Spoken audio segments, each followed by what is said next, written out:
Ya kalau kita sih melihatnya bagi DPR ini dianggap tidak terlampau seksi. Jadi yang seksi bagi DPR itu adalah Undang-Undang Minerba, Undang-Undang Omnibus Law yang menyangkut suatu hal yang dalam tanda kutip basah gitu ya. Ada bisnis, ada ekonomi, ada kemudian kepentingan pengusaha-pengusaha. Apakah itu alasannya karena RUU PKS dinilai tidak basah, sementara undang-undang yang lain yang dinilai lebih memiliki kepentingan ekonomi itu yang kemudian diteruskan? Itu saya ingin lempar ke Mbak Dian. Apakah itu terlalu jauh menilai seperti itu atau apa dibalik penundaan ini menurut Anda, pencabutan ini? Kalau dibalik penundaan ini apa nanti kita harus bertanya ya dengan bapak-bapak anggota dewan. Tetapi yang pasti RUU PKS ini memang RUU air mata, bukan RUU mata air ya. Jadi memang banyak hal yang harus dilakukan oleh negara ini untuk memastikan adanya perlindungan bagi korban, rumah aman, bagaimana mereka mendapatkan layanan psikologi, visum gratis yang tentu semuanya pasti membutuhkan anggaran. Nah ini juga yang menjadi hal penting ketika kita berbicara soal RUU PKS gitu. Dan tadi kalau misalnya kita mendiskusikan ya ini RUU PKS belum sampai ke paripurna, RUU PKS masih ada proses yang belum memenuhi hingga harus diundur dari menjadi prolegnas 2021. Saya itu pernah dapat bocoran surat lah ya, bahwa Komisi 8 sendiri sudah menyerahkan atau sudah bersurat kepada Balek pada tanggal 31 Maret bahwa Komisi 8 menyerahkan pembahasan ini di Balek. Nah kenapa Balek tidak langsung membahas itu? Atau kenapa Balek tidak merespon langsung, aku tidak tahu apa yang terjadi di dalam prosesnya. Tapi kenapa Balek tidak langsung merespon surat itu? Itu bulan Maret loh. Dan masih ada waktu lagi sampai menuju bulan Juni. Ini lagi-lagi rakyat kita ini nggak mengerti mekanismenya. Memang nggak mengerti Bang. Ya kan, nah sekarang saya jelaskan bahwa tidak serta-merta sebuah keputusan politik itu yang menjadi kewajiban AKD itu bisa langsung diserahkan kepada AKD yang lain. Ya. Mekanismenya nggak boleh kayak gitu. Gimana? Ya. Jadi itu mekanismenya harus lewat paripurna lagi. Sementara kita sudah lakukan evaluasi prolegnas. Nah kita sudah menjanjikan, pimpinan DPR saja itu sudah memberikan tugas itu ke Balek. Cuman Balek saat ini masih memiliki agenda yang sudah terlanjur menjadi usul inisiatif Balek. Oke, tapi kalaupun kita ambil itu tidak akan sebentar ya. Jadi kalaupun kemudian kita ambil itu tidak akan mungkin kita bisa selesaikan di Oktober tahun 2020 pasti. Karena kenapa? Proses penyusunannya belum selesai. Mungkin teman-teman berpikir bahwa ini RUU dan draftnya ini NA dan draftnya sudah ada. Tapi kan tidak boleh serta-merta itu yang dipakai kemudian. Oke, tapi kenapa tidak dimulai? Kenapa kemudian ditunda lagi? Masalahnya itu penugasan itu di Komisi 8. Nah, ini jadi kesannya jadi saling lempar nih. Bukan saling lempar. Komisi 8 lempar ke Balek, Balek lempar ke Komisi 8. Kalau penyerahannya nanti itu diserahkan kepada Balek, nah kami mengukur kemampuan kerja kami di Badan Legislasi bahwa nanti di Oktober tahun 2020 ini akan kami masukkan di dalam RUU prioritas. Jadi karena yang sulit itu proses legislasinya? Iya itu prosedurnya, tidak boleh tidak. Karena tidak boleh Komisi 8. Saya ingin meresponnya, tumben Bang Supratman tiba-tiba DPR tertib administrasi. Memang waktu saya bilang tadi kan saya sudah bilang Pak, itu diabaikan tuh quorum, padahal itu adalah bagian dari tertib administrasi. Sebenarnya gini, tiba-tiba membahas RUU PKS yang merupakan kebutuhan publik, jadi jangan bebankan kepada saya. Saya tidak saya membebankan kepada saya. Di ini dalam soal posisi legislasi, saya mewakili Badan Legislasi. Ya, benar, Bang. Dalam forum paripurna jangan membebankan itu kepada kami karena itu forumnya berbeda. Saya mau bilang begini, jadi dalam tidak pembuatan undang-undang apa yang Bung Heri lakukan dengan apa yang disampaikan. Setuju. Keadilan. Setuju. Kalau kemudian terhadap kepentingan politik mengabaikan tertib administrasi, tiba-tiba begitu membahas undang-undang yang dibutuhkan publik, jadi begitu tertib administrasinya, kan tidak adil itu. Bukan soal adil dan tidak adil. Saya tidak bicara kan azas itu subjektivitas. pembentukan undang-undang itu. Setuju, tapi kalau itu kan subjektivitas. Bukan Anda menilai Bang. itu. Ada 17.000 korban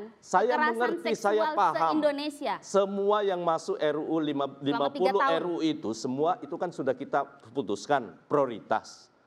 Tapi kami mengukur kinerja dan itu sudah sangat bagus semua AKD. bayangkan Komisi 1, Komisi 2 ya, RUU Pertanahan itu kami coret, orang kan ragukan dulu itu RUU Pertanahan menjadi sesuatu yang menjadi, kami coret. Bang Supratman, tapi yang jelas alasan resminya yang diajukan Komisi 8 ini diminta dicabut dari prolegnas karena sulit, betul kan itu? Oh bukan, kalau yang surat resminya menyatakan bahwa atas permohonan mereka mau mengganti dengan RUU lansia. Dan alasan penggantiannya karena sulit kan? Bukan, saya tidak ngerti, itu kan soal pernyataan yang ada pada saat rapat Menurut koordinasi. Anda ini sulit tidak? Sebenarnya bukan soal sulit dan tidak, membahas sebuah rancangan undang-undang tidak ada yang sulit, sama saja. Yang paling benar itu adalah selesai atau tidak ada kompromi politik nggak yang terjadi di antara fraksi-fraksi dan pemerintah. Belum dimulai, Bang. Gimana mau ada kompromi politik? Kan sudah dimulai yang lalu. Oke, yang lalu sudah dimulai. Kan sudah dimulai, toh juga tidak selesai. Tahun ini. Jadi makanya kalau saya mau sampaikan begini, oleh itu lagi. ada beberapa, kalau RUU PKS nanti silakan Bu Mardhani menjelaskan juga ya. Kan ada tiga masalah pokok tuh yang kalau saya ikuti yang lalu. Oke, kita akan bahas substansinya nanti karena kita masih akan membahas nih apa alasannya, apa kemudian justifikasi yang bisa diberikan. RUU penghapusan kekerasan seksual dianggap tidak penting sehingga kemudian tidak masuk dalam prolegnas. Bang Mardhani, fraksi Anda yang spesifik menolak RUU penghapusan kekerasan seksual. Tidak ada empati pada korban? Terbalik, Nana. Kami bisa dilihat 3 alasan. Yang pertama, judulnya kami tidak setuju karena bukan kekerasan, justru penghapusan kejahatan. Lebih tegas kekerasan dengan kejahatan. Yang kedua, di ketentuan umumnya tafsirnya terlalu luas, ambigu. Justru nanti muncul berbagai macam yang sensitif. Kami Partai Islam, teman-teman udah banyak memberi masukan. Nah yang ketiga, ini yang terpenting. Ada banyak quote and unquote pasal-pasal pidana sebetulnya itu terkait dengan undang-undang KUHP. Dengan 3 landasan ini kami minta monggo kita duduk bareng dulu gitu. Nah, kapan duduk barengnya, Bang? Monggo, Komisi 8. Dari 2017 kita sudah membahas ini loh. Komisi 8 bahkan justru DPR seolah-olah kalau PKS tidak yang mencoba ngajuin PKS kedua ini kan kelompok yang teman-teman kalau ada yang lain kita siap kalau diajak duduk gitu loh. Dan kita kami juga siap diajak duduk, kami juga siap sebagai kelompok pengusul. Artinya begini, RUU PKS ini secara substansi tidak ada yang menolak, hanya tafsir-tafsir saja yang berbeda dan itu perlu dibahas. Problematikanya di publik seolah-olah semua ada kelompok tertentu yang mengatakan menolak dan menganggap RUU PKS ini menyimpan kepentingan tersembunyi. Padahal kalau kita baca pasal-pasalnya tidak ada kepentingan tersembunyi kecuali perlindungan terhadap korban kejahatan seksual. Nah ini yang kemudian yang perlu juga dijelaskan oleh PKS soal PKS ini kepada publik. Jangan publik dibiarkan beradu di luar. Untuk hal-hal yang sebenarnya tidak substansi ada di dalam RUU itu. Dan yang seharusnya bisa dilakukan di ruang-ruang rapat DPR. Betul. Bukan di ruang-ruang publik di mana kemungkinan ada multitafsir dan yang sebagainya akhirnya menimbulkan narasi-narasi yang seperti tadi misalnya Partai Islam. Apa hubungannya seolah-olah kalau kemudian ada tudingan wah kalau Partai Islam menolak dan sebagainya. Padahal kan belum tentu itu ceritanya kan Bang Mardhani? Monggo, makanya kita duduk bareng, kita buka karena Nana tentu ingat Undang-Undang ITE ya, ketika kita salah mengeluarkan satu pasal itu jadi pasal karet. Kami melihat ada beberapa yang harus didiskusikan. Monggo, nah kita terserah Komisi 8 dan baliknya gitu. Enggak, tapi ini kan sudah sejak periode lalu ya, sudah sejak tahun 2016 dibahas ya. Masa sih 2020 tiba-tiba DPR merasa ini tidak penting untuk dilanjutkan gitu ya. Ini muncul dari Komisi 8 yang secara khusus menangani isu-isu perempuan gitu ya. Isu-isu agama gitu ya.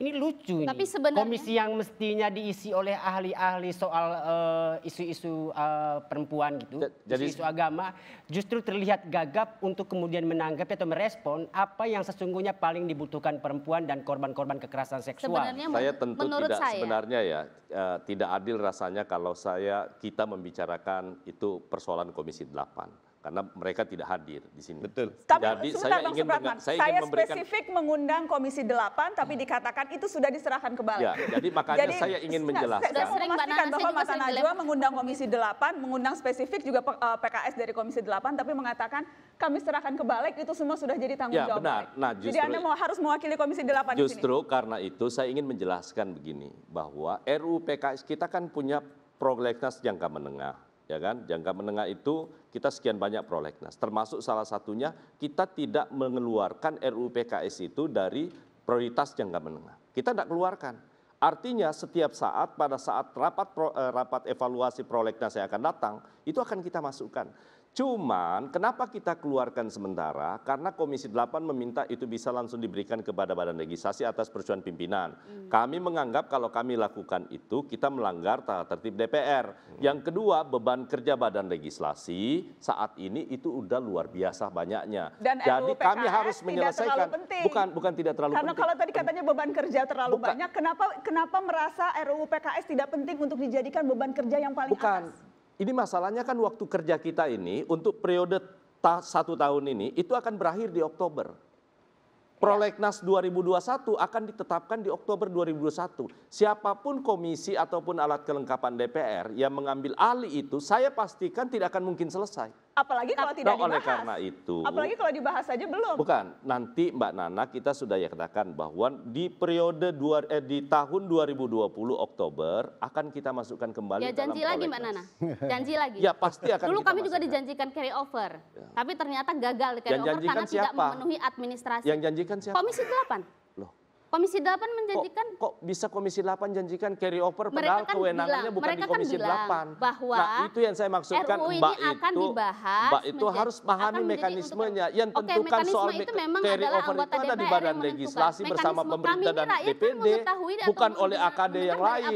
Ini jangan membuat penyesatan di publik soal mekanisme yang kayak begitu. Ya memang harus, ini lembaga negara loh. Itu sudah fungsinya anggota DPR untuk bicara soal mekanisme. Kita tidak pahami soal mekanismenya, itu akan sangat tidak Undang baik. RUU penghapusan kekerasan seksual itu tapi memang tidak harusnya di Komisi 8. Kapasitas Komisi 8 yang paling pantas untuk dipertanyakan gitu ya.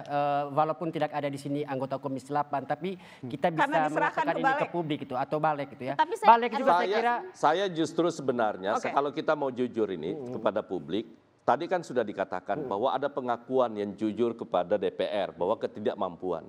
Nah sekarang semua teman-teman di AKD semua, kita sudah sadari sepenuhnya bahwa membuat sebuah prolegnas kemudian itu kita berikan kemarin slot 2 per komisi, itu ternyata tidak mampu apalagi dengan situasi seperti ini. Kan kami akuin itu sekarang. Bang Supratman, karena menjadi aneh tidak mampu waktunya terbatas, tapi undang-undang Minerba itu selesai dalam waktu undang-undang Minerba singkat-singkatnya 10 hari, undang-undang KPK selesai dalam waktu sesingkat-singkatnya.